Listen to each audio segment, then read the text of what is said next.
സംസ്ഥാനത്തെ SIR ഫോമുകളുടെ digitalisation 100%ത്തിലേക്ക് ഇന്നലെ വരെ പൂർത്തിയാക്കിയത് 99.84%. 25 ലക്ഷത്തിലധികം ഫോമുകൾ ഇതുവരെ തിരിച്ചു കിട്ടിയിട്ടില്ല. അർഹരായവർ ഒഴിവാക്കാതിരിക്കാൻ കൂടുതൽ പരിശോധനകൾ നടത്തും. കരട് വോട്ടർ പട്ടിക 23-ന് പ്രസിദ്ധീകരിക്കും. വിവരങ്ങളുമായി ആതിര രാധാകൃഷ്ണൻ ചേരുന്നുണ്ട്.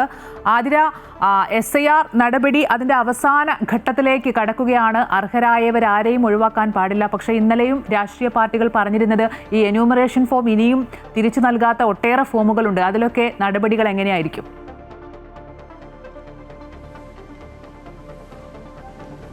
അമ്പിളി, ഏതായാലും ഈ തീവ്ര വോട്ടർ പട്ടിക പരിഷ്കരണം അതിന്റെ അന്തിമഘട്ടത്തിലേക്ക് കടക്കുമ്പോൾ 100% ഉടൻ തന്നെ ഈ ഡിജിറ്റലൈസേഷനൊക്കെ തന്നെ 100% പൂർത്തിയാക്കാനുള്ളൊരു സാഹചര്യമാണ് നിലവിൽ ഏതായാലും ഉള്ളത്. കഴിഞ്ഞ ദിവസമൊക്കെ തന്നെ ഈ രാഷ്ട്രീയ പാർട്ടികളുടെ യോഗം ഉൾപ്പെടെ ചേർന്നിരുന്നു. പക്ഷേ അപ്പോഴും ഈ അവസാന ഘട്ടത്തിലേക്ക് എത്തുമ്പോഴും ഏകദേശം 25 ലക്ഷം പേരാണ് ഈ പട്ടികയ്ക്ക് പുറത്താകുക. അതായത് മരണപ്പെട്ടവർ, അതുപോലെ തന്നെ താമസം മാറിപ്പോയവർ, ഇരട്ട വോട്ട് തുടങ്ങിയ 5 വിഭാഗങ്ങളിലായാണ് ഇത്രത്തോളം ഈ 25 ലക്ഷത്തോളം പേരെ ഇനിയും കണ്ടെത്താനായിട്ടുള്ളത്. ഇത്രയും പേര് ഈ പട്ടികയ്ക്ക് പുറത്താകുമെന്നുള്ളതാണ്.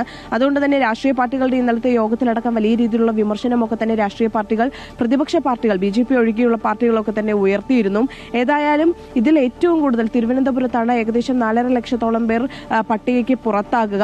നിലവിൽ ഏതായാലും 23-ാം തീയതി ഇതിന്റെ കരട് പട്ടിക പ്രസിദ്ധീകരിക്കും. അതിനുശേഷം ജനുവരി 22 വരെ എന്തെങ്കിലും പരാതികളുണ്ടെങ്കിൽ അറിയിക്കാനുള്ള ഒരു സംവിധാനമൊക്കെ തന്നെ തെരഞ്ഞെടുപ്പ് കമ്മീഷൻ ഒരുക്കിയിട്ടുണ്ടെന്ന് മുഖ്യ തെരഞ്ഞെടുപ്പ് ഓഫീസറായിട്ടുള്ള രത്തൻ യു കേൽക്കർ കഴിഞ്ഞ ദിവസമൊക്കെ തന്നെ അറിയിച്ചിരുന്നതാണ്. അതിനുശേഷം ഫെബ്രുവരി 14-ന് ഇതിന്റെ ഹിയറിംഗ് ഉണ്ട്.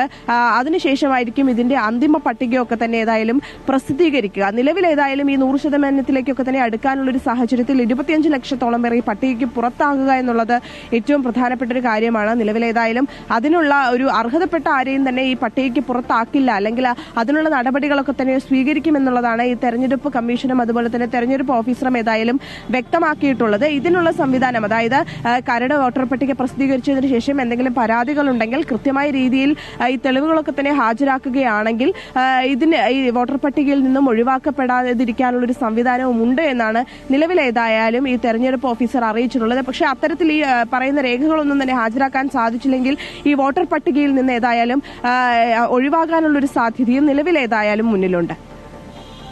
ശരി, സംസ്ഥാനത്തെ SIR ഫോമുകളുടെ ഡിജിറ്റലൈസേഷൻ 100%ത്തിലേക്ക് എത്തുകയാണ്. ഇന്നലെ വരെ പൂർത്തിയാക്കിയത് 99.84%. അതോടൊപ്പം തന്നെ 25 ലക്ഷത്തിലധികം ഫോമുകൾ ഇതുവരെ തിരിച്ചും കിട്ടിയിട്ടില്ല. അർഹരായവർ ഒഴിവാക്കാതിരിക്കാനുള്ള കൂടുതൽ പരിശോധനകളൊക്കെ ഉണ്ടാകും. അവസാന ഘട്ടത്തിലേക്ക് എത്തുമ്പോഴും കരട് വോട്ടർ പട്ടിക 23-ന് തന്നെ തെരഞ്ഞെടുപ്പ് കമ്മീഷൻ പ്രസിദ്ധീകരിക്കും. വിശദാംശങ്ങൾ നൽകുകയായിരുന്നു ആതിര രാധാകൃഷ്ണൻ.